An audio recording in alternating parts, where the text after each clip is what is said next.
जय हिंद प्रिय विद्यार्थियों साथियों, स्वागत है आपका आपके अपने YouTube चैनल RS क्लासेस में। और आज हम समझने वाले हैं व्यंजन को, जिसके अंतर्गत हम घोषत्व के आधार पर व्यंजन एवं प्राणत्व के आधार पर व्यंजन को समझेंगे।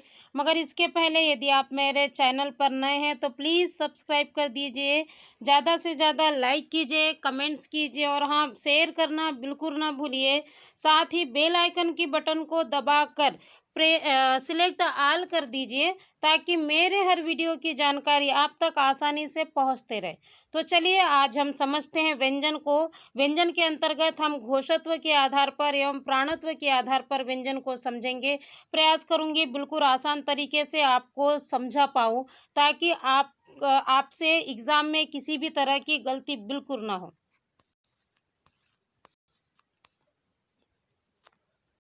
घोषत्व के आधार पर व्यंजन पहले समझ लेते हैं। घोष कहते किसे हैं? घोष का अर्थ होता है स्वर तंत्रियों में ध्वनि का कंपन। कहने का मतलब ये है कि जब हम व्यंजन का या वर्णों का उच्चारण करते हैं तो हमारी जो स्वर जो तंत्रिकाएं हैं उसमें जो ध्वनि का जो कंपन होता है वह क्या कहलाता है? घोष कहलाता है। और घोषत्व के आधार पर जो हमारे जो व्यंजन है वो दो प्रकार के होते हैं। पहला होता है अघोष व्यंजन। देख लेते हैं सबसे पहले अघोष व्यंजन किसे कहते हैं? जिन ध्वनियों के उच्चारण में स्वर तंत्रियों में कंपन ना हो उसे अघोष कहते हैं।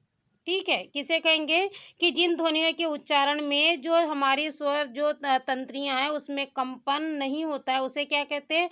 अघोष कहते हैं। और यदि आपको आसानी से याद रखना है तो आप ये याद रख सकते हैं कि हर वर्ग का जो पहला दूसरा जो व्यंजन होता है वो अघोष व्यंजन होता है। ठीक है, ये आप एकदम आसानी से आपको याद रह जाएगा कि हर वर्ग का पहला और दूसरा व्यंजन क्या होता है? अघोष होता है।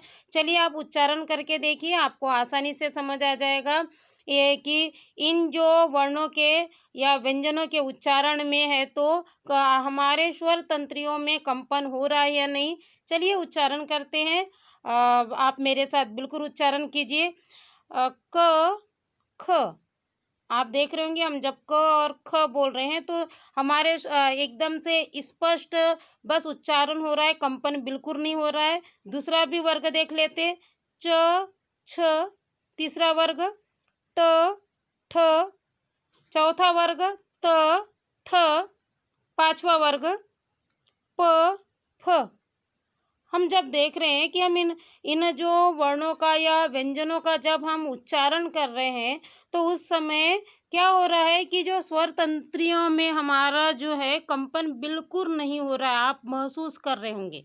तो इस तरह पहला और दूसरा जो व्यंजन है यह क्या कहलाएगा? अघोष कहलाएगा। हर वर्ग का पहला और दूसरा व्यंजन क्या कहलाएगा? अघोष कहलाएगा। और मुझे उम्मीद है आपको आसानी से अब समझ आ गया होगा। चलिए दूसरा घोषत्व के आधार पर इसका प्रकार देख लेते हैं। दूसरा घोषत्व के आधार पर प्रकार है सघोष या घोष। तो आपको स्पष्ट नाम से समझ आ गया होगा। जिन ध्वनियों के उच्चारण में स्वर तंत्रियों में कंपन हो उसे क्या कहते हैं? सघोष व्यंजन कहते हैं। अघोष किसे कहेंगे? जिसमें कंपन ना हो। मगर सघोष किसे कहेंगे? जिसमें कंपन होता है। और इसे भी याद रखने का बड़ा आसान सा तरीका है। हर वर्ग का जो चौथा, पांचवा और तीसरा जो वर्ण या व्यंजन होता है वह सघोष होता है। ठीक है, यानी हर वर्ग का तीसरा, चौथा और पांचवा जो व्यंजन है वह क्या होता है? सघोष होता है। आप उच्चारण करके देखिए, आपको बिल्कुल आसानी से समझ आ जाएगा। ग घ अंग। आप जब ग बोलते हैं तो आपने देखा होगा कि आपके गले से एक कंपन हो रहा है, गले में एक कंपन हो रहा है। फिर से उच्चारण कीजिए। ग घ अंग। आपके गले में कंपन हो रहा है, बिल्कुल हो रहा होगा। चलिए दूसरा वर्ग भी दूसरे वर्ग का भी तीसरा, चौथा और पांचवा जो व्यंजन है उसे हम उच्चारण करके देखते हैं। ज झ य। तीसरे वर्ग के ड ढ न।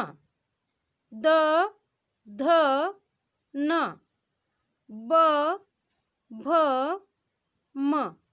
आप देख रहे होंगे जब आप इन वर्णों का जब उच्चारण करते हैं तब क्या हो रहा है कि आपके गले से जो है वो कंपन हो रहा है, आपकी स्वर तंत्रियों में क्या हो रहा है, कंपन हो रहा है, और इसीलिए इसे हम क्या कहेंगे, सघोष व्यंजन कहेंगे। मुझे उम्मीद है आपको आसानी से समझ आ गया होगा। अघोष में क्या होता है, पहला और दूसरा जो वर्ग का वर्ण या व्यंजन सम्मिलित होता है, और सघोष में क्या होता है, वर्ग का तीसरा, चौथा और पांचवा जो व्यंजन है वो सम्मिलित होता है। बिल्कुल आसानी से आपको अघोष और सघोष समझ आ गया होगा। चलिए अब हम प्राणत्व के आधार पर व्यंजन समझ लेते हैं। प्राणत्व के आधार पर यह भी दो प्रकार के होते हैं। प्राणत्व का मतलब होता है हवा, जो हमारे मुंह से जो हवा निकलती है उच्चारण करते समय, उसे हम क्या कहते हैं, उसे प्राणत्व के आधार पर व्यंजन का प्रकार कहते हैं। यह दो प्रकार के होते हैं। पहला होता है अल्प प्राण। समझ लेते हैं अल्प प्राण किसे कहेंगे, जिन व्यंजनों के उच्चारण में मुख से कम हवा निकले उसे अल्प प्राण व्यंजन कहते हैं।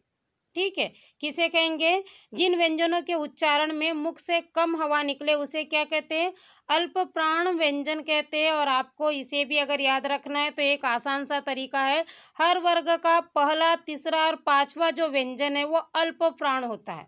ठीक है, क्या होता है, हर वर्ग का पहला, तीसरा और पांचवा व्यंजन क्या होता है, अल्प प्राण होता है। या इस तरह भी कह सकते हैं, हर वर्ग का जो विषम जो वर्ण है वह क्या होगा, अल्प प्राण होगा। उच्चारण करके देखिए, आपको समझ आ जाएगा। क, ग, अंग, च, ज, य, ट, ड, ण, त, द, न, फ, ब, म। आप जब इनका उच्चारण कर रहे होंगे तब आपके मुंह से जो हवा है वह क्या हो रही होगी, कम निकल रही होगी। इस कारण हम इसे क्या कहते हैं, अल्प प्राण व्यंजन कहते हैं। अल्प प्राण यानी कि हमारे जब इनका उच्चारण करते हैं तो हमारे मुख से जो हवा है बहुत ही कम इसमें निकलती है उच्चारण के साथ साथ, इसीलिए इसे हम क्या कहते हैं, अल्प प्राण व्यंजन कहते हैं। अब चलिए हम महाप्राण व्यंजन देख लेते हैं। जिन व्यंजनों के उच्चारण में मुख से अधिक हवा निकले, साथ ही जिन व्यंजनों के उच्चारण में हकार की ध्वनि विशेष रूप से सुनाई दे उसे महाप्राण व्यंजन कहते हैं। किसे कहेंगे महाप्राण, कि जिन व्यंजनों के उच्चारण में मुख से क्या हो, अधिक हवा निकले, जबकि अल्प प्राण में क्या होता है, कम हवा निकलती है, महाप्राण में अधिक हवा निकले। साथ ही जब हम इन व्यंजनों का जब हम उच्चारण कर रहे होते हैं तो ह जैसी क्या होती है, ध्वनि विशेष रूप से सुनाई देती है, हम उसे महसूस करते हैं, उसे क्या कहते हैं, महाप्राण व्यंजन कहते हैं। और इसे भी आसान कर याद रखने का एक आसान सा तरीका है कि हर वर्ग का दूसरा और चौथा जो व्यंजन है वह क्या होता है, महाप्राण व्यंजन होता है। आप उच्चारण करके देखिए, ख, आप जब ख बोलते हैं तो आपको ऐसा लगता होगा ख के साथ ह मिला हुआ है। फिर से उच्चारण करके देखिए, ख, आपको लग रहा है बिल्कुल कि ख के साथ ह मिला हुआ है ना। घ, आपको लग रहा है जब आप घ उच्चारित कर रहे हैं तब घ के साथ क्या है, ह मिला हुआ है। अगला देखिए, छ, ज, छ, झ, बिल्कुल ह आपको लग रहा है, महसूस हो रहा है। ठ, ड, थ, ध, फ, भ। जब हम इन वर्णों का जब हम उच्चारण कर रहे होते हैं तो आपको बिल्कुल महसूस हो रहा होगा, जब आप ख बोलते हैं तो सीधा आपको ह महसूस हो रहा होगा उच्चारण के साथ साथ। जब आप झ बोलते हैं तब भी आपको ऐसा लगता होगा कि झ के बाद सीधा क्या हो रहा है, ह का क्या हो रहा है, उच्चारण हो रहा है। तो जहाँ पर क्या होता है कि जब हम उच्चारण साथ में हम जब इसका उच्चारण कर रहे होते हैं तो जो हवा है जो हमारे मुख से वो दुगनी निकलती है। आप देखिए, ख आपने कहा, ठ, थ, आप जब भी ये उच्चारण कर रहे होंगे तब जो मुख से जो हवा है वो उच्चारण के साथ साथ अधिक मात्रा में निकलती, जबकि अल्प प्राण में क्या होता है, एकदम कम मात्रा में, अल्प मात्रा में निकलती है। तो वह क्या कहलाता है, इसीलिए वह अल्प प्राण कहलाता है। मगर यहाँ अधिक मात्रा में निकलने के कारण यह क्या कहलाता है, महाप्राण कहलाता है। और मुझे उम्मीद है कि आप आपको आज जो व्यंजन है, जो घोषत्व के आधार पर और प्राणत्व के आधार पर बिल्कुल ही आसानी से समझ आ गया होगा। और जो वर्णमाला वाला जो चैप्टर है, मैंने पूरा कंप्लीट करा दिया है। वर्णमाला हो गया है, स्वर हो गया है, साथ ही व्यंजन भी आपका यानी कंप्लीट हो चुका है। मैं कोशिश करूँगी कि कल वर्णमाला से आपको जो एक प्रैक्टिस सेट आपके लिए तैयार करूँ। प्लीज़ तो यदि आपको लगता है कि मेरा प्रयास बिल्कुल सार्थक है, तो लाइक ज़रूर कीजिए मेरे वीडियो को और शेयर करना बिल्कुल ना भूलिए। आपके कमेंट ज़रूर भेजिए, आपके कमेंट्स के आधार पर ही मुझे समझ आएगा कि मैं अपने काम में कितनी अधिक सफल हो रही हूँ। और आपके कमेंट्स मुझे थोड़ा ऊर्जावान भी, थोड़ा नहीं बहुत अधिक ऊर्जावान बनाते हैं। तो प्लीज़ ज़्यादा से ज़्यादा लाइक, कमेंट्स और शेयर करना बिल्कुल ना भूलिए। धन्यवाद।